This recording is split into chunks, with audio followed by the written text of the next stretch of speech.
शिक्षण विभाग पंचायत समिती बुदरगड मार्फत आयोजित तालुकास्तरीय विज्ञान प्रदर्शन या प्रदर्शनाच्या उद्घाटन कार्यक्रमासाठी व्यासपीठावर उपस्थित सर्व मान्यवर, सर्वांची नावं घेता येणं शक्य नसलं तरी काही लोकांची नावं आवर्जून घ्यायला पाहिजेत आणि ज्याच्यामुळं मला खरं सांगायचं झालं तर माझ्या गावी असल्यासारखं वाटलं असे भोईटे सर, या गावच्या प्रथम नागरिक सरपंच मॅडम, ज्यांच्या विनंतीनुसार मी या कार्यक्रमासाठी स्वीकृती कळवली ते गट शिक्षणाधिकारी मेंगाणे सर, विश्वनाथ कुंभार सर, राजेंद्र ठाकूर सर, या गावचे ग्रामस्थ ज्यांनी शेतकरी म्हणत म्हणत विनोदी स्टाईलमध्ये अतिशय छान भाषण या ठिकाणी केलं आणि सामान्य माणसंसुद्धा कशी शोध लावतात याच्याबद्दल विवेचन केलं. सर्वच सन्मान्य नागरिक, विविध संघटनांचे नेते, व्यासपीठासमोर उपस्थित सर्व शिक्षक वर्ग, विद्यार्थी बंधू आणि भगिनींनो, सर्वप्रथम या प्रदर्शनामध्ये सहभागी होण्याची मला संधी दिल्याबद्दल मी सर्वांचे मनपूर्वक आभार मानतो. भोईटे गुरुजींची, भोईटे सरांची उपस्थिती ही माझ्यासाठी खूप महत्त्वाची आहे आणि त्यांना ज्या पद्धतीनं रिस्पेक्ट दिला जातो त्याच्यावरून गुरु शिष्य नातं आजही तितकंच कणखरपणे या गावात तरी टिकू नये याची मला एक खात्री वाटते आणि त्याचा आनंदही होतो. पुढे भाषणाच्या ओघात विसरून जाऊ नये म्हणून सुरुवातीलाच उद्घोषणा करतो की 52वे तालुकास्तरीय विज्ञान प्रदर्शन जे शिक्षण विभाग पंचायत समिती बुदरगड यांनी आयोजित केलेले आहे त्याचं उद्घाटन झालं. मित्र, या विज्ञान प्रदर्शनासाठी जो विषय दिलेला आहे तो आहे शाश्वत भविष्यासाठी विज्ञान आणि तंत्रज्ञान आणि या विषयाला अनुषंगानेच मी माझे मनोगत या ठिकाणी व्यक्त करणार आहे. तोच माझ्या चिंतनाचा विषय, जरी माझा विषय भौतिकशास्त्र असला तरी मागील काही वर्षापासून सातत्यानं राहिलेला आहे आणि त्याचं कारणसुद्धा शिक्षणातच आहे.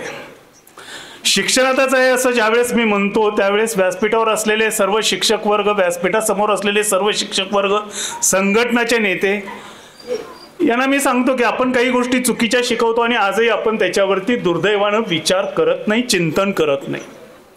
उदाहरणार्थ मी एक सांगतो की ज्याची या विषयाशी फार जवळीक आहे.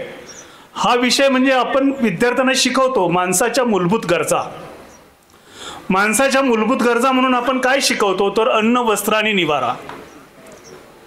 आणि मग मला प्रश्न पडतो की मूलभूत गरज कशाला म्हणायचं? मूलभूत गरज म्हणजे ज्याच्याशिवाय माणूस जगू शकत नाही त्याला आपण मूलभूत गरज म्हटलं पाहिजे. आणि मग माझ्या डोळ्यासमोर चित्र येतं की अनेक धर्मगुरू सुद्धा वस्त्राची एक चिंधी न वापरता अनेक वर्षांचं निरामय जीवन जगतात. त्यावेळेस वस्त्र ही आपली मूलभूत गरज आहे का? अंदमान निकोबार बेटावरचे अनेक आदिवासी जमाती आपले बांधव भारतीय नागरिकच आहेत. ते कधीच घर बांधत नाहीत. पाऊस आला तर पावसात भिजतात, जास्तच पाऊस आला तर झाडाच्या ढोलीमध्ये आजही लपतात किंवा एखाद्या गुहेमध्ये आसरा घेतात, पण घर कधीच बांधत नाहीत. अर्थातच त्यांची संख्या आता नामशेष व्हायला लागली आहे आणि त्याच्यामुळे त्याला सुद्धा आपण जास्त शिकलेलेच लोक जबाबदार आहोत. मग निवारा ही आमची मूलभूत गरज आहे का? मूलभूत हा शब्द मी वापरतोय. गरज आहेच म्हणूनच आपण वस्त्र वापरतोय, म्हणूनच आपण घर बांधतो, पण मूलभूत गरज या व्याख्येत येतं का? तर येत नाही. मग आपल्या मूलभूत गरजा कुठल्या आहेत? तर अन्न, पाणी आणि हवा या आपल्या मूलभूत गरजा आहेत आणि त्या सुद्धा उलट्या क्रमाने महत्त्वाच्या आहेत. मग थोड्या वेळापूर्वी मी ज्यावेळेस आलो त्यावेळेस डॉक्टर होते. डॉक्टरनी मला दुरुस्त करावं, मी सांगतोय ते खोटं असेल तर हवा ही सगळ्यात महत्त्वाची मूलभूत गरज आहे. कारण 8 मिनिटापेक्षा जास्त काळ नाक तोंड दाबलेल्या अवस्थेमध्ये श्वास न घेता माणूस कधीही जगू शकत नाही. जर कुणाला वाटत असेल आपण जगू शकतो आणि जर त्याचा योगाभ्यास नसेल तर त्याने प्रयोग करून दाखवावा, मात्र स्टेजवर, म्हणजे वाचवता येईल. डॉक्टर आहे तिथंच. पाणी न घेता चांगल्या पद्धतीच्या जर भौतिक वातावरण असेल तर अशा अवस्थेमध्ये म्हणजे इन गुड फिजिकल कंडिशन्स 8 दिवसापेक्षा माणूस जास्त काळ टिकू शकत नाही, जगू शकत नाही. हवा आणि पाणी या मूलभूत गरजा असताना मागच्या वर्षीपर्यंत पाण्याला आपण अन्नामध्ये सुद्धा समाविष्ट केलं नव्हतं. आणि म्हणूनच त्या ठिकाणी पाण्याच्या बॉटल्स आल्यानंतर मी विचारलं की कार्यक्रमापुरत्याच पाण्याच्या बाटल्या येतात का गावात नेहमीच पाणी असं वापरलं जातं. दुर्दैवानं आपण विकासाच्या नावाखाली जे काही पुढे चाललेलो आहोत त्याच्यामध्ये आपला भवताल पूर्ण बिघडून टाकलेला आहे. आणि इतका बिघडून टाकलेला आहे की 2050 सालापर्यंत 18 ते 20% लोकसंख्या, थोड्या वेळापूर्वी गाणं सादर केलं की पृथ्वीला वसुंधरेला या लोकसंख्येचा भार सहन होत नाहीये, तर 18 ते 20% लोकसंख्या ही नैसर्गिक आपत्तीमध्ये मरण पावणार आहे. हे भीषण चित्र आहे. आणि हे चित्र दिसत असताना आत्ता कुठे आपण शाश्वत भविष्यासाठी विज्ञान व तंत्रज्ञान या विषयावरती चिंतन करतोय. या विषयावर खूप वेगाने विचार करण्याची गरज आहे. या भागातल्या काही घटना तुम्हालाही आठवत असतील, मलाही आठवतात त्या बातम्या आलेल्या. रानगवा हा प्राणी या परिसरात सतत दिसतो. आता तो गावाच्या जवळ यायला लागलेला आहे. हत्तीनं सुद्धा या गावातून फेरफटका मारलेला आहे काही दिवसापूर्वी. आणि हे प्राणी जे आहेत ते शेतकऱ्यांच्या पिकांचं नुकसान करतायत. त्याचप्रमाणे स्वर्गीय नर्तक हा पक्षी दुर्मिळ झालेला आहे. पूर्वी गिधाडं दिसायची, ती गिधाडं आत्ता दिसेनाशी झालेली आहेत. ह्या सगळ्या गोष्टींच्या पाठीमागं काय आहे तर विज्ञान आणि तंत्रज्ञान आहे. विज्ञान प्रदर्शनाच्या व्यासपीठावर मी हे बोलतोय कारण आपल्याला असं विज्ञान आणि तंत्रज्ञान शोधायचंय जे शाश्वत विकास करू शकेल, सर्वांना बरोबर घेऊन जाऊ शकेल, सर्वांसाठी ते उपयुक्त असेल असं विज्ञान आणि तंत्रज्ञान निर्माण करायचंय. आणि असा विकास का घडला याचा विचार ज्यावेळेस मी करायला लागतो त्यावेळेस माझ्या लक्षात असं येतं की जगाच्या टोकावरती दोन भिन्न प्रकारच्या संस्कृती विकसित झाल्या. एक जगाचा पूर्व भाग आणि जगाचा पश्चिम भाग. पूर्व भागाला निसर्गस्नेही जीवनशैली इथं विकसित झाली. आपल्याकडे शस्त्रक्रिया करता येईल इथपर्यंत आयुर्वेदामध्ये प्रगती आपण केलेली होती. त्याच वेळेस पाश्चात्य राष्ट्रामध्ये कसं ओरबडून घेता येईल अशा प्रकारची संस्कृती विकसित झाली. तिथे औद्योगिक क्रांतीला सुरुवात झाली. जास्तीत जास्त उत्पादन करा, जास्तीत जास्त विका, त्याच्यातून जास्तीत जास्त पैसे कमवा. आणि हळूहळू त्यांनी जगावरती सत्ता निर्माण केली. भारत सुद्धा इंग्रजांचा जवळपास 150 वर्ष गुलाम होता. त्या काळामध्ये इथली पीक व्यवस्था नष्ट केली, इथली जंगल पद्धती नष्ट केली, इथल्या राहण्याच्या सवयी बदलल्या. प्रत्येक गोष्टीमध्ये जे बदल आले त्या बदलांच्या बरोबर आपल्या डोक्यामध्ये एक स्वार्थ शिरला. आणि हा स्वार्थ किती शिरलाय थोडंसं विषयांतर करून मी एक थोडक्यात गोष्ट सांगणार आहे. ती गोष्ट अशी आहे की एक गाव होतं, त्या गावामध्ये एक छान मंदिर होतं. मंदिरामध्ये कीर्तन नियमित आयोजित केलं जायचं. एक दिवस खूप मोठे महाराज तिथं आले, त्यांनी कीर्तन संध्याकाळी ठेवलं. महाराज खूप प्रसिद्ध असल्यामुळं गावोगावची लोक त्या कीर्तनासाठी आले. शेजारच्याच गावचे 3 तरुण पण आलेले होते. कीर्तन सुरू झालं. कीर्तनामध्ये महाराजांनी सांगितलं जे काही आपल्याला मिळतं ते सगळे वरच्याची कृपा आहे, म्हणजे देवाची कृपा आहे. देवाच्या कृपेनं आपल्याला मिळतं. म्हणून जे काही मिळालेलं आहे त्यातला एक वाटा आपण देवासाठी म्हणजेच समाजासाठी काढून ठेवला पाहिजे. कीर्तन संपतं. त्याच्यातला हा महत्त्वाचा विचार या तिघांच्या डोक्यात बसलेला असतो. ते परत जायला लागतात. परत जाताना रस्त्यामध्ये एका ठिकाणी ठेचकाळतात. ठेचकाळल्यानंतर बघतात तर खाली एक पिशवी पडलेली. पिशवी काढून बघतात तर त्याच्यामध्ये सोन्याच्या मोहरा होत्या. त्या काळातल्या मोहरा प्युअर सोन्याच्या होत्या. अंधारात सुद्धा त्या चमकत होत्या. आता तिघं विचार करायला लागले, आपण तिघं मिळून आलो म्हणून ही पिशवी सापडली, म्हणजे तिघाचा त्याच्यावर समान अधिकार आहे. त्या काळातल्या विचारसरणीनुसार त्यांनी मान्य पण केलं. पण पुढे गेल्यानंतर दुसरा एक जण म्हणला, अरे पण महाराजांनी सांगितलं त्याच्यातला एक वाटा आपण समाजासाठी खर्च केला पाहिजे, म्हणजे देवासाठीच खर्च केला पाहिजे. मग देवाचा वाटा काढायचा कसा? घरी गेल्या गेल्या अंगणातूनच ज्याच्या हातात पिशवी होती त्याने बायकोला हाक मारली, अगं बाहेर ये ग. बायको बाहेर आली. म्हणली काय हो, जरा एक बांगडी काढून दे. बाकीचे म्हणले अरे बांगडी कशाला? बायकोनं पण विचारलं, अहो बांगडी तुम्हाला कशाला पाहिजे? दे म्हणलं की द्यायचं. दिली काढून. बांगडी मध्ये ठेवली. त्याने सांगितलं आता आपण तिघजण कडेला बसू, सोन्याच्या मोहरा प्रत्येकाच्या गोंजळीत घेऊ, आपण त्या वर उधळू, जेवढ्या बांगडीच्या आतमध्ये पडतील तेवढ्या आपण दान करून टाकू, बाहेर पडलेल्या आपण तिघं वाटून घेऊ. दुसरं जनरेशन असंच घडलं. पिशवी घेऊन ते घरापर्यंत आले, वेशीपर्यंत आले. वेशीवरच त्यांनी कोतवालाला हाक मारली, अरे जरा गावाच्या भोवती रिंगण मार. बाकीच्याने विचारलं कशाला? अरे त्या मोहरा देवाच्या वाटा काढून द्यायचा आहे. मग अंगणात गेले. अंगणात गेल्यावर म्हणले घ्या मोहरा. मोहरा घेऊन काय करायचं? म्हणले वर उधळायच्या. म्हणले वर उधळून काय? म्हणले गावाच्या भोवती जे रिंगण मारले त्याच्या बाहेर पडतील, त्या देवाच्या, त्या दान करायच्या, आत पडलेल्या सगळ्या आपल्या. तिसरं जनरेशन असंच घडलं. पिशवी घेऊन ते घरी आले. घरी आल्याबरोबर अंगणात उभा राहिले. आता कळेना, बांगडी पण मागेना आणि रिंगण पण मारायला सांगेना. मग देवाचा वाटा काढायचा कसा? अरे तर ज्याच्या हातात पिशवी होती तो म्हणला, अरे खुळा का काय तू? देव कुठं असतो? वर असतो. आपण तिघांनी मोहरा वर फेकायच्या.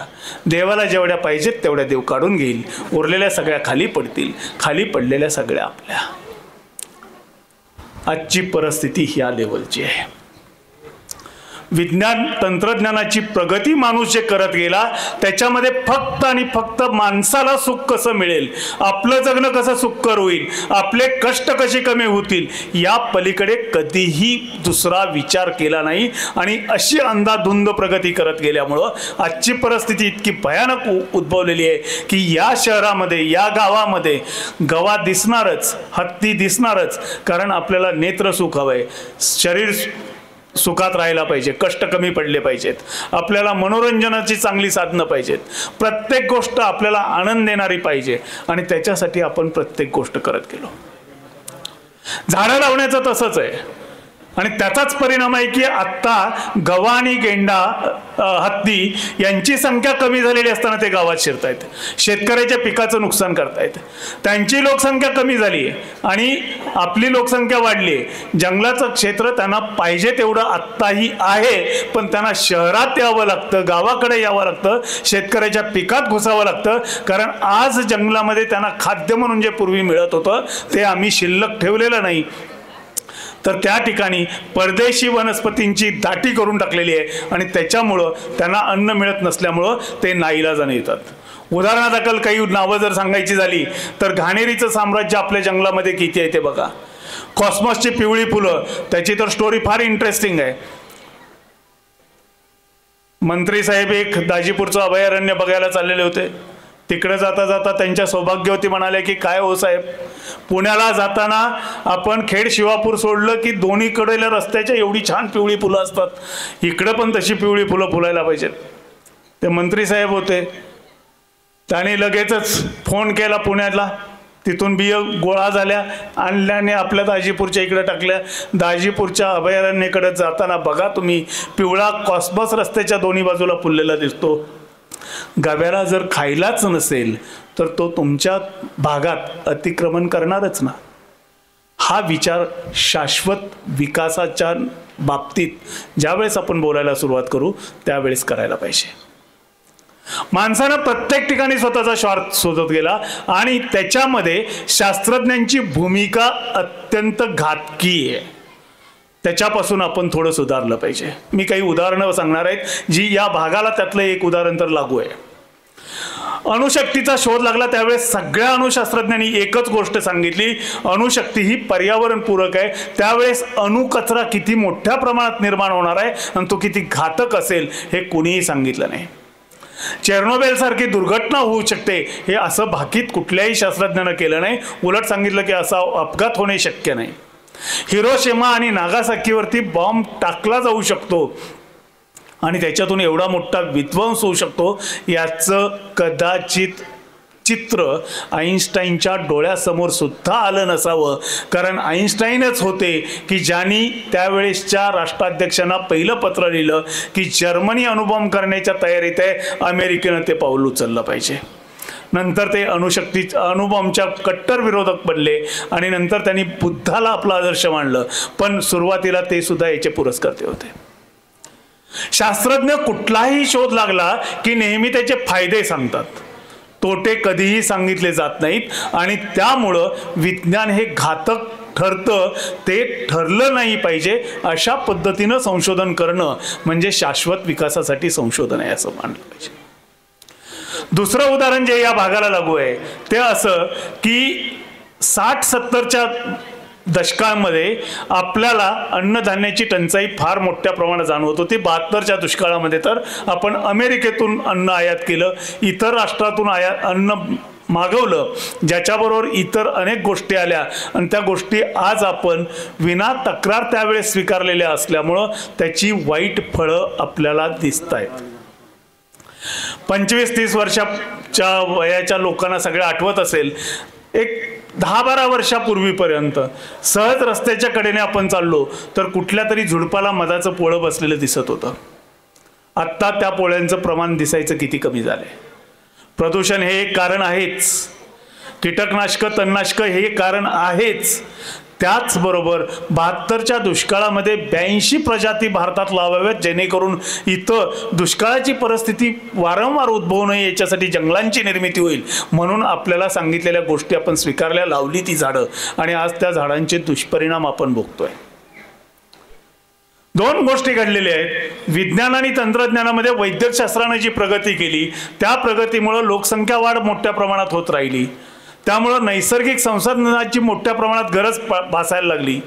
आणि दुसरीकडे औद्योगिकीकरण वाढल्यामुळं, उद्योगधंदे वाढल्यामुळं नैसर्गिक संसाधनांचा तिथंही मोठ्या प्रमाणात वापर सुरू झाला आणि पृथ्वीवर एक प्रकारचा असमतोल सुरू झालेला आहे. त्याच्यातून अनेक जीव नष्ट झालेले आहेत, अनेक प्रजाती नष्ट झालेले आहेत, काही प्रजाती नव्याने तयार होतात, उद्भवतात आणि त्याच्यातूनच कोरोनासारखी महामारी येते. सुरुवातीपासून या पृथ्वीवरती कोणाचाही जन्म आणि मृत्यू या 2 गोष्टी निश्चित आहेत. जन्म कधी होणार हे किमान 7-8 महिने 9 महिने अगोदर कळू शकतं. मृत्यू कोणाचा कधी येणार हे कळत नाही.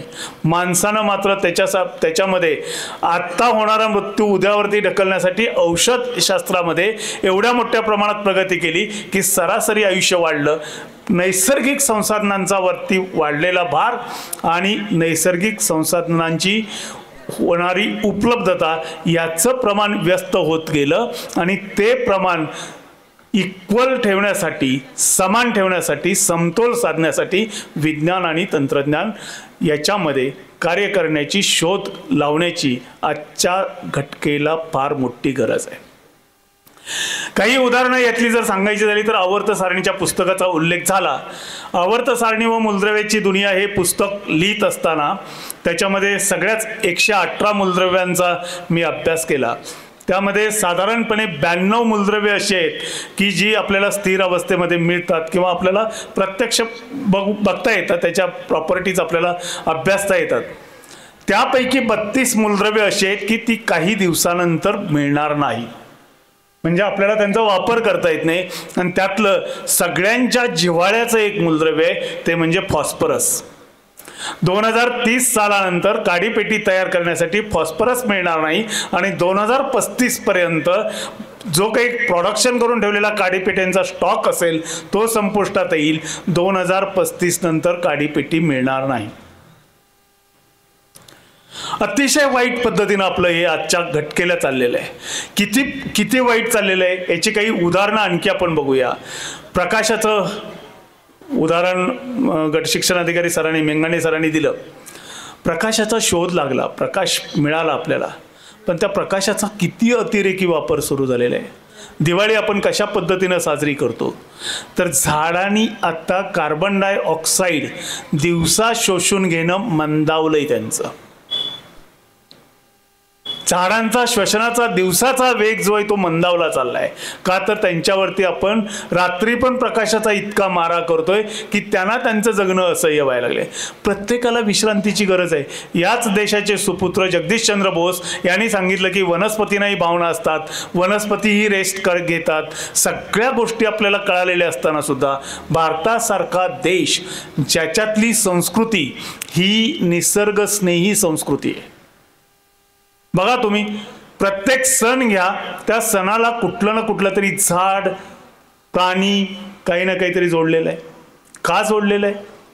त्याच्या मागे त्या काळामध्ये केलेला पूर्ण विचार आहे आणि तो विचार आपण शास्त्रीय पद्धतीने स्वीकारला पाहिजे. आता मग प्रश्न येतो, तो एक कॉन्फ्लिक्टचा प्रश्न येतो. मग ते विज्ञान होतं का म्हणून काही लोक त्याच्यावरती प्रश्न निर्माण करतात. दोन गोष्टी आपण लक्षात घेतल्या पाहिजेत. शास्त्र लोकांना लवकर समजतं आणि विज्ञान लवकर समजत नाही. शास्त्र लोकांना लवकर समजतं आणि विज्ञान लवकर समजत नाही किंवा ती समजून घ्यायची मानसिकता नसते. आता म्हणाल शास्त्र आणि विज्ञान दोन्ही एकच, मग तुम्ही हे दोन शब्द वेगळे कसे काय वापरताय? शिक्षकांनी तरी किमान हे समजून घेतलं पाहिजे की शास्त्र आणि विज्ञान या दोन वेगळे शब्द मराठी भाषेमध्ये अतिशय सुंदर आहेत. शास्त्र म्हणजे काय? एखाद्या विषयाची नियमावर आधारित केलेली मांडणी म्हणजे शास्त्र. शास्त्रातले नियम जे असतात ते धर्म, व्यक्ती, देश, काळ सापेक्ष असू शकतात. धर्म, व्यक्ती, काल सापेक्ष असू शकतात. विज्ञान मात्र शास्त्र ज्यामध्ये एखाद्या विषयाची मांडणी केलेली आहे आणि ज्यामधील नियम हे स्थल, काल, व्यक्ती सापेक्ष नसतात, अशा नियमावर आधारित केलेली एखाद्या विषयाची मांडणी म्हणजे विज्ञान. ओहमचा सिद्धांत सांगत असताना पहिले शब्द येतात भौतिक परिस्थिती समान असताना, keeping the physical condition same, आणि त्यानंतर प्रत्येक गोष्ट सांगितली जाते. आणि तशा अवस्थेमध्ये, तशा वातावरणामध्ये भारतात ओहमच्या सिद्धांताची केलेली पडताळणी असेल, अमेरिकेत केलेली पडताळणी असेल, पिंपळगावमधल्या शाळेत केलेली पडताळणी असेल किंवा गुलमर्गमधल्या, काश्मीरमधल्या एखाद्या शाळेत ओहमच्या सिद्धांताची केलेली पडताळणी असेल, उत्तर एकच मिळणार, ते विज्ञान. आणि त्या विज्ञानाचं आकलन करून घेणं सर्वसामान्यांना जमत नाही, तेवढा वेळ देणं शक्य होत नाही. आणि म्हणून शास्त्राच्या परिभाषेमध्ये आपल्याकडे अशा अनेक गोष्टी मांडलेल्या आहेत, त्यामधलं सुद्धा विज्ञान शोधून काढण्याची आणि ते लोकांना सांगण्याची गरज आहे. ही सांगण्याची गरज आहे म्हणून फक्त चालत नाही, तर आपण ती जपली पाहिजे. आणि जर एखादी गोष्ट करत असू, सरांनी आत्ता सांगितलं की मला वाटतं 28 एकरावरती झाडं लावलेत आणि 20 फुटाच्या पलीकडे अंतर ठेवलेलं नाही. मला खात्री वाटते की त्यांनी वैज्ञानिक पद्धतीने झाडं लावलेली असावीत. जी या भागापासून 15 किलोमीटरच्या परिघात जी झाडं आढळतात त्यांचीच फक्त लागवड केलेली असेल. या भागामध्ये सफरचंद लावतो म्हणून मी लावायला गेलो तर सफरचंद स्थानिक नाही, तर ते आपल्या निसर्गाच्या दृष्टीनं विदेशी वाण आहे. निसर्गाच्या दृष्टीनं म्हणतोय, नाहीतर म्हणाल हिमाचल प्रदेश भारताचा अविभाज्य भाग आहे, मी त्या अर्थानं म्हणत नाहीये. निसर्गाच्या दृष्टीनं 15 किलोमीटरचा फक्त परिघ आहे, त्याच्यात आढळणारी झाडं ही आपल्याकडे लावली पाहिजेत. हा, अशीही काही झाडं आहेत महाराष्ट्रामध्ये चांद्यापासून बांध्यापर्यंत दिसणारी, अशी काही झाडं आहेत की जी झाडं आपल्याकडे लावली पाहिजेत. आणि ते न केल्यामुळं सुद्धा निसर्गावर खूप अनिष्ट परिणाम होत आहेत. प्रत्येक गोष्ट करत असताना विद्यार्थ्यांना का, कसे, कशासाठी, काय, हे सगळे जे प्रश्न आहेत ते सगळे प्रश्न पडले पाहिजेत. त्यांनी ते शिक्षकांना विचारले पाहिजेत. आणि शिक्षकांनी हे तुला परीक्षेत येणार आहे का असं न म्हणता त्याची उत्तरं द्यायचा प्रयत्न केला पाहिजे. जर उत्तरं देता येत नसतील तर त्याला जिथं योग्य उत्तर मिळू शकतं त्या ठिकाणापर्यंत पोचवायचं काम केलं पाहिजे. शिक्षकांच्या बद्दल आजही तितकीच आदराची भावना विद्यार्थ्यांच्या मनात आहे. हे एक पालक म्हणून मला माहीत आहे. माझी मुलगी, माझा मुलगा शिकत असताना शिक्षकांनी गणित त्याला जर मी जरा एखाद्या सोप्या पद्धतीने सांगितलं, नाही नाही पप्पा असं नाही, अशाच पद्धतीने सोडवलं पाहिजे म्हणून सांगणारी माझी मुलं आहेत. म्हणजेच आजही त्यांना शिक्षक सांगतात ते ब्रह्मवाक्य वाटतं. आणि त्या भूमिकेतून शिक्षकांनी आपली भूमिका निभावावी. आणि विद्यार्थ्यांच्या वरचं पालकांचं जे आहे, पालकांचं काय झालेलं आहे त्याला दुसरं कारण आहे एक महत्त्वाचं. पालकांच्या बद्दल असं झालेलं आहे की आजकाल 1 किंवा 2 आहेत, तर जपतात तळहातावरच्या फोडासारखे. तो मागेल ते त्याला द्यायचा प्रयत्न करतात. त्याच्यामध्ये ना धड त्यांचं लक्ष पुरेसं आहे, ना आपण लक्ष दिलेलं त्यांना आवडतंय. मी आपण लक्ष दिलेलं असा शब्द वापरतोय. अशा परिस्थितीमध्ये सगळ्यात कात्रीत सापडलाय तो शिक्षक. त्याला विद्यार्थी घडवायचेत. दुसरं आणखी एक, शिक्षकांच्या बद्दल भाषण करत असताना अनेक जण सांगतात की शिक्षक हा शिल्पकार आहे, तो विद्यार्थ्याला आकार देतो वगैरे. त्याच्यापेक्षा महाकठीण काम आहे.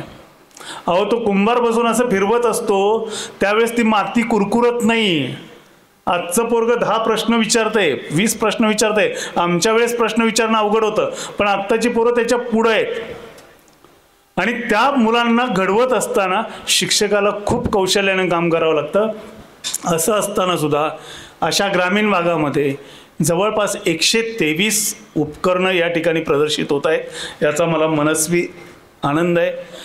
विद्यार्थ्यांच्यासाठी मी एक सांगेन की अनेक प्रश्न आज महत्त्वाचे आहेत. त्या प्रश्नाकडे, छोटे छोटे प्रश्न, ग्रामीण भागातले प्रश्न ज्याच्यामध्ये खूप मूलभूत संशोधन करता येऊ शकतं, तशा प्रश्नांच्याकडे लक्ष देण्याची खूप गरज आहे. मी एक उदाहरण सांगेन. मराठी विज्ञान परिषद मुंबईचं मागच्या वर्षी संशोधनासाठीचं जे एका शालेय विद्यार्थिनीला पुरस्कार मिळाला, त्या विद्यार्थिनीनं संशोधन काय केलेलं होतं ते फक्त मी सांगेन, म्हणजे आपल्याकडे जे तसे प्रश्न काय काय असू शकतात हे लक्षात येईल. त्या मुलीनं काय केलं, मक्याचं पीक घेतलेल्या शेतातली मक्याची धाटं काढल्यानंतर जनावरं जेवढी खातात तेवढी खाऊ द्यायची आणि बाकीची नंतर जाळून टाकायचे, असं करायचे. तर त्याचं तिने क्रशिंग केलं. क्रशिंग करून पाणी वापरून त्याच्यातून तिने अर्क काढायचा प्रयत्न केला आणि नंतर येणाऱ्या मक्याच्या पिकाला तोच अर्क दिल्यानंतर किती PPMचा अर्क दिल्यानंतर उत्पादन चांगलं निघतं याच्यावरती तिने संशोधन केलं. आणि तिच्या लक्षात आलं 60 ते 80 PPMचं पाणी जर आपण पुरवलं तर पीक अतिशय उत्तम येतं. त्याच्यातून उत्पादनामध्ये जवळपास 30 ते 40% वाढ होते. त्या संशोधनाला त्या मुलीला पारितोषिक दिलं.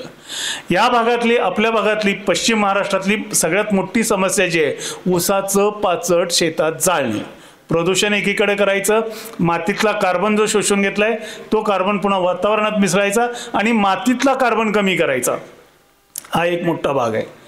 नवीन संशोधन जे येतंय, नवीन तंत्र जी वापरली जात आहेत त्याच्यावरती सुद्धा संशोधन करण्याची गरज आहे. उदाहरणादाखल मी सांगेन की बायो फर्टिलायझर नावाचा एक प्रकार आलाय. ह्याच्यामध्ये म्हणे ते बॅक्टेरिया जे असतात, ते बॅक्टेरिया जमिनीतला फॉस्फरस जो आहे तो जमिनीचा फॉस्फरस पिकाला उपलब्ध करून देतात. आता जमिनीतला फॉस्फरस वेगानं असा जर काढून घेत त्या पिकाला देत राहिलं तर फॉस्फरसचं प्रमाण जे कमी होत जाईल, ते प्रमाण किती प्रमाणात कमी होतंय आणि ते रिकूप करण्यासाठी काय केलं पाहिजे, पुन्हा त्याचं पुनर्भरण होण्यासाठी काय केलं पाहिजे, अशा प्रकारचा संशोधन प्रकल्प हाती घेता येऊ शकतो. प्रकाशाचं प्रदूषण मोजण्याची आज फार मोठा त्याच्यावरती विचार केला जात नाही, पण ज्या वेळेस कार्बन डायऑक्साईड शोषून घेण्याची क्षमता कमी होते असं सांगितलं जातंय, त्यावेळेस विद्यार्थ्यांना सहज करता येणारा प्रयोग, 2 कुंड्यामध्ये सारख्याच उंचीची 2 एकाच प्रजातीची रोपं लावायची. दिवसभर दोन्ही कुंड्या अंगणात राहतील, रात्री त्यातली एक कुंडी आतमध्ये नेऊन ठेवायची आणि तिच्यावर इलेक्ट्रिक लाईट सोडायचा, विद्युत प्रकाश सोडायचा आणि दोन्हीच्या वाढीमध्ये काय फरक पडतो हे पडताळून घ्यायचं. आणि ज्या वेळेस खेड्यातला एखादा मुलगा अशा प्रकारचा प्रयोग करून कॉन्क्रीट निष्कर्ष काढेल, त्यावेळेस ते निष्कर्ष गावातले लोक सहज स्वीकारतील आणि त्याच्यातून एखादा शोध जागतिक पातळीवरती त्या विद्यार्थ्याला घेऊन जाणारा ठरेल. छोटे छोटे प्रश्न घेऊन त्याच्यातून शाश्वत विकासाकडे जायचा मार्ग शोधत राहिला पाहिजे, तरच या पृथ्वीवरील जीवसृष्टी, जैवविविधता टिकून राहणार आहे. अन्यथा 2060-70 पर्यंत काय होणार आहे हे माहीत नाही. कदाचित पुनर्निर्माण, मग ते पुन्हा आपल्याला सांगितलेलं जगबुडी होते, मग नंतर परत सगळ्या जीवसृष्टीची नव्यानं सुरुवात होते वगैरे वगैरे गोष्टीही घडू शकतील. कोणी ते बघायला थांबणार नाही आहे, कारण घडणार जे आहे ते काही लगेचच सगळी जीवसृष्टी एका झटक्यात नष्ट होणार आहे असं नाही आहे. आजपर्यंत पृथ्वीवरती अनेक वेळा उल्कापात झाले, मोठमोठ्या घटना घडल्या, त्याच्यामध्ये संपूर्ण जीवसृष्टी नष्ट झाली आणि पुन्हा नव्याने निर्माण झाली. अशा प्रकारचे धार्मिक ग्रंथात संदर्भ सोडता वैज्ञानिक दृष्ट्या सिद्ध होईल अशा प्रकारचं काहीही नाहीये. आणि सगळ्यात शेवटचा भाग विद्यार्थ्यांसाठी मला एक 5 मिनिटांमध्ये मी बोलणार आहे. वाचाल तर वाचाल सगळेजण सांगतात, पुस्तकं वाचली पाहिजेत हे पण सगळे सांगतात, माझ्यासारख्या लेखकानं तर सांगितलंच पाहिजे पुस्तकं वाचायला पाहिजेत म्हणून. पण वाचायचं म्हणजे नेमकं काय? वाचन संस्कृतीच आमच्याकडे विकसित झालेली नाहीये पुरेशी. अशा परिस्थितीमध्ये वैज्ञानिक असेल किंवा सामाजिक असेल, ऐतिहासिक असेल, एखादं साहित्य वाचत असताना ते कसं वाचलं पाहिजे की ज्याच्यातून आपलं व्यक्तिमत्व घडेल, याच्याबद्दल मी एक थोडक्यात बोलणार आहे आणि नंतर मी आपली रजा घेणार आहे. वाचायचं, कुठलंही पुस्तक मिळेल ते वाचलं पाहिजे, हे माझं आग्रहाचं मत आहे. हे पुस्तक तू वाचू नको असं जर कोणी म्हणत असेल तर ते चूक आहे. त्याला कळू द्या त्यातलं चांगलं काय आणि वाईट काय आहे. सभागृहातल्या ज्येष्ठ मंडळीसारखंच मी पण पिंजरा बघितलेला आहे. पिंजरातलं तुम्हाला काय आठवतं हे मी विचारत नाही. तुमची परीक्षा घेणं हा हेतू माझा नाही आहे. मला त्यातली पुरेशी गाणी पण माहीत नाही आहेत, पण मला त्याच्यात एकच वाक्य महत्त्वाचं वाटलं. ज्या वेळेस त्या गुरुजींना पोलिसाच्या गाडीमध्ये घेऊन जात असतात त्यावेळेस ती नायिका सांगते, गुरुजी तुम्ही सांगा की तुम्ही जिवंत आहात. त्यावेळेस गुरुजींनी वापरलेलं ते वाक्य, गुरुजी म्हटलेले ते वाक्य आहे,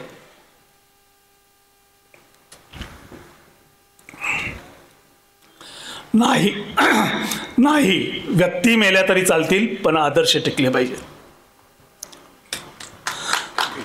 तर पुस्तकं ही वाचायची, कुठलंही असू देत. वाईट काय आहे, कसं असतं हे पण त्या मुलांना कळू द्या. आणि तुम्ही त्याला अडवलं, जितकं अडवाल उलट तितकं बेफाम होऊन ते तिकडे जाणार आहे. कारण टीन एजमध्ये आल्यानंतर मुलं बंडखोरच असतात. त्याला पडू द्या, त्याच्यामध्ये वाचू द्या. मात्र मुलांनी काय केलं पाहिजे तर तो पुढचा भाग आहे. जसं मी सांगितलं की अख्खा 3 तासाचा चित्रपट बघितल्यानंतर माझ्या डोक्यामध्ये एक वाक्य राहिलं, तसंच पुस्तक वाचताना सुद्धा काही महत्त्वाचा भाग असतो, काही महत्त्वाची वाक्य असतात. ती वाक्य आपण शोधली पाहिजेत. म्हणजे आपण वाचलं पाहिजे पहिली गोष्ट, तर त्यानंतर आपण वेचलं पाहिजे. आणि काय वेचायचं तर सुंदर वाक्य. भुईमुगाच्या शेतात गेल्यानंतर, कुळवल्यानंतर आपण त्यातल्या शेंगा वेचतो, मातीची ढेकळं वेचत नाही. तसंच पुस्तकातला बाकीचा भाग सोडून द्या, पण त्यातले महत्त्वाचे मोत्यासारखे विचार जे आहेत ते आपण वेचले पाहिजेत. आता शेंगा वेचल्यानंतर काय करतो? खिसा असेल तर खिशात ठेवतो, थोड्याच असतील तर पर्समध्ये ठेवतील महिला, नाहीतर पदरात, ओढणीमध्ये कुठेतरी आपण गोळा करतो, पिशवीत गोळा करतो. तसं आपल्याकडे वेचलेलं विचार साठवायला खूप मोठी पिशवी आहे. आपल्याकडे साधारणपणे 1400 ग्रॅमचा मेंदू नावाची एक पिशवी दिलेली आहे. या पिशवीचा आपण किती भाग वापरतो तर जास्तीत जास्त आजपर्यंत एखाद्यानं आपला मेंदू किती वापरला याच्याबद्दलचा हायेस्ट आकडा जो सांगितला जातो तो 8% आसपास जातो. मग उरलेला 92% भाग सर्वसाधारण माणूस वापरत नाही. आणि मग मला भीती वाटते की डार्विनने सांगितलं एखाद्या भागाचा वापर जर नाही केला तर तो हळूहळू नष्ट होतो. शेपटाचं उदाहरण तो देतो. तसंच आपला मेंदूही आपण जर वापरला नाही तर हळूहळू तो संकुचित होत जाईल का काय. तर या पिशवीमध्ये आपण ते वाचलेलं, वेचलेलं साठवलं पाहिजे. आता हे साठवून काय करायचं? साठवून ज्यावेळेस आपल्याला फावला वेळ असेल त्या फावल्या वेळामध्ये ते आठवायचं. वाचा, वेचा, साठवा, आठवा. तुम्हाला ज्यावेळेस ते आठवेल आणि तुमच्याकडे मोकळा वेळ असेल त्यावेळेस तुमच्या मनात त्याच गोष्टीचे विचार यायला सुरुवात होईल. म्हणजेच तुमचं चिंतन सुरू होईल. चिंतन सुरू झाल्यानंतर तुमचे विचार त्यानुसार बदलायला सुरुवात होईल. विचार बदलायला लागले की आपोआप तुमचे उच्चार आणि आचारही बदलायला सुरुवात होईल. नुसतंच पुस्तक दिलंय, ते वाचलं, दुसऱ्या दिवशी सांगितलं, तिसऱ्या दिवशी विसरलं, असं वाचन असेल तर ते काहीही कामाचं नाही. त्यामुळं वाचा, वेचा, साठवा, आठवा, चिंतन करा.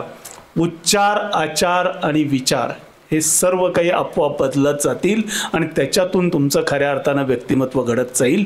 आणि यासाठी सर्व प्रकारचं वाचन, चांगल्या दर्जाचं वाचन आपण करायला पाहिजे.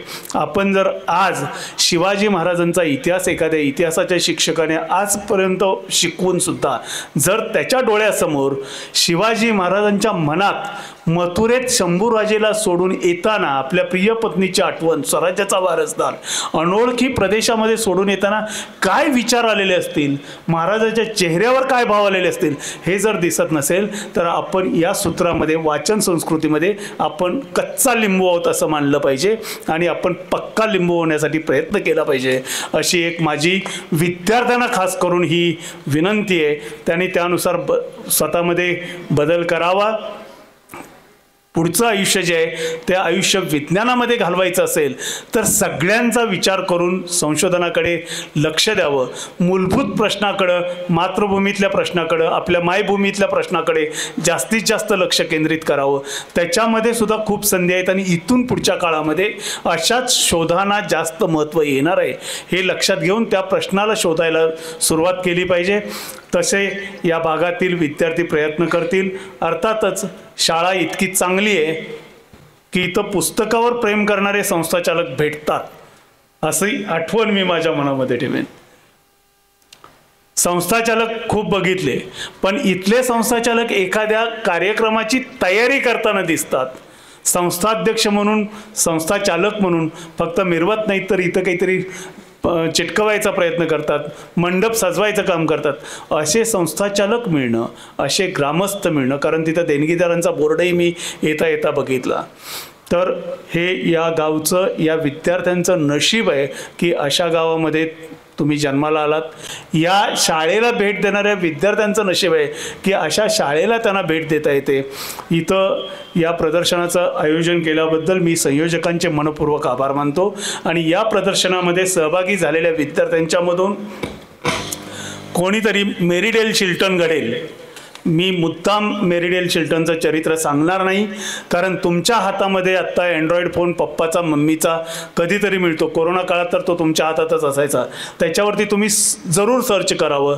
तुमच्यातून कोणीतरी मेरीडेल शिल्टन घडेल, तुमच्यातून एखादी जानकी अंबल घडेल. मेंगाने सरांनी सगळी महिलांची नावं घेतली, मी आणखी काही नावं घेतो.